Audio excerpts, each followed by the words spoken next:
tudatinze sasa mbere ko dutangira reka mbanze mbarangira ahantu h'ubwenge Dry Clean aho ngaho i Nyamirambo kwa Gisimba baraguhanagurira ikote ryawe ibitenge barabimesa ya myenda yose ubona ishobora gupfa uramutse uyimeshe uko wiboneye amakuvurori amarido buri kintu cyose baragikoraho ryake none burari ikintu mutamenye nta mpamvu yo kuvuga ngo imyenda imaze kugwira ngo ndagenda ngo hamagara umuntu ngo we ijyana na muri Dry Clean wishyure ku kwezi amafaranga makeya cyane asigaye imyenda yawe ugigira gutyo uzane za nkweto wanika ku zuba zigacuya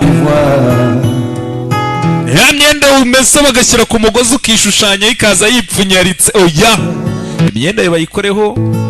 bayigusubize uyisige nka mu gitondo saa tuze gutwara imyenda yawe iteye ipasi hakeye cyangwa se bayikuzanire mu rugo ujye ubabwira tumugende mufate imyenda bongere bayigarure n'ibintu byoroshye wasigaye nimero ya telefone buretse gato muretse arambwiye ngo ziriruka utarazandika hamagara kuri no nimero ni hariya kwa Gisimba i Nyamirambo ubundi hasigaye